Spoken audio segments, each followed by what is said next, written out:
Hola, ¿qué tal muchachos? En esta ocasión vengo a darles lo que fue la explicación acerca de la reparación de este Moto G9 Power, el cual no encendía.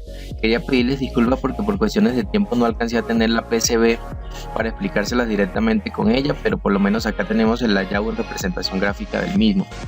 Quería comentarles que este equipo inicialmente me lo traen porque había sido mojado y luego había sido llevado a un taller en donde no pudieron darle solución y me lo hacen llegar a mí.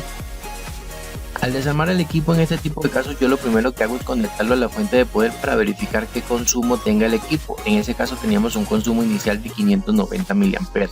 Luego de esto alcanzamos a notar, como se ve en el video, que los blindajes habían sido levantados en alguna parte, pero no completamente, pero nos ayudaba a poder determinar y verificar algunas zonas del equipo internamente.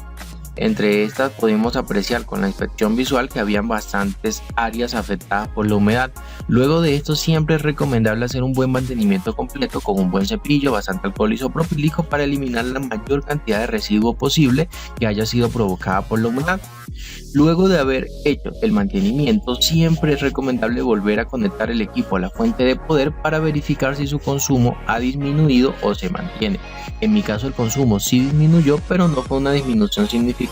Estábamos en 500 mA, 590 y había bajado a 576.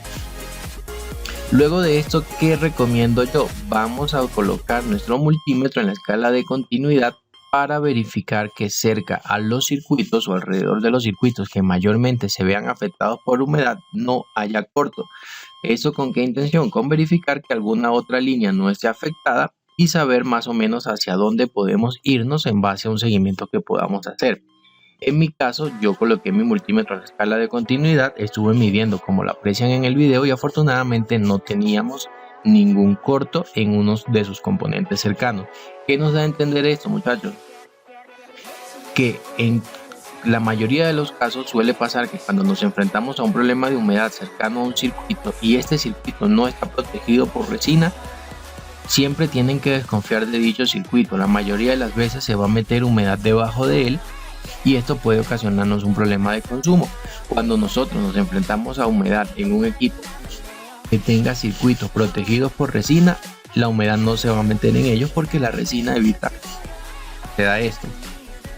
Entonces muchachos, siempre una vez luego de haber verificado con el multímetro en continuidad que no tenemos corto en los circuitos cercanos a ellos, siempre es bueno levantar al circuito. En ese caso pudieron ver como yo levanté tanto al circuito de encendido como al de carga y teníamos una humedad bastante notoria debajo de ellos. ¿Cómo resolvimos, muchachos? Bastante alcohol con una limpieza, flux líquido y estaño 183 grados para cambiar su aleación antes de hacer o de completar con un buen revalio. También como dato para las personas que me lo preguntan, cuando este tipo de problemas suceden, generalmente o la mayoría de los casos no debemos reemplazar al circuito.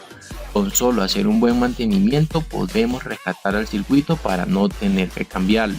Cuando lo rescatamos hablamos de recuperar el mismo que tiene actualmente y salvarlo con un revalio. De igual manera debemos tener mucha precaución, al momento de hacer la limpieza del circuito, porque si hacemos mucha fuerza o nos equivocamos en la limpieza podemos volar sus pads y ahí sí lo estaríamos afectando, lo dañamos y necesitaríamos reemplazarlo por uno nuevo.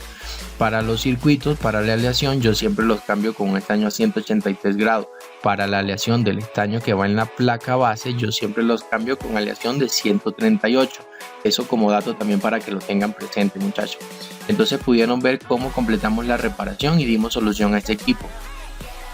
Recuerden los tips a tener en cuenta. Primero, conectar a la fuente de poder, verificar consumo. Segundo, con la inspección visual, mirar las áreas que puedan haber sido afectadas por humedad. Tercero, realizar limpieza. Cuarto, si la humedad está cerca a algún circuito el cual no posea resina para cubrirlo, medir en escala de continuidad todas sus cercanías para buscar un corto. Si no hay corto, levanten los circuitos y obviamente luego de levantar los circuitos se devuelven a verificar consumo. En mi caso, una vez que ya yo había levantado los dos circuitos, ya no tenían ningún consumo, lo cual me daba a entender que efectivamente el problema eran ellos. Cuando tengo el circuito montado con humedad me genera consumo, al retirarlo y no tener humedad no hay consumo. Luego de eso, buena limpieza, buen flux y un buen revalio, muchachos. Espero que haya sido de mucha ayuda. Si tienes algún problema similar que no has podido solucionar, me lo puedes dejar en los comentarios que yo con gusto te ayudaré. Recuerda darle like, recuerda suscribirte y recuerda seguirme en mis demás redes sociales porque se viene más contenido.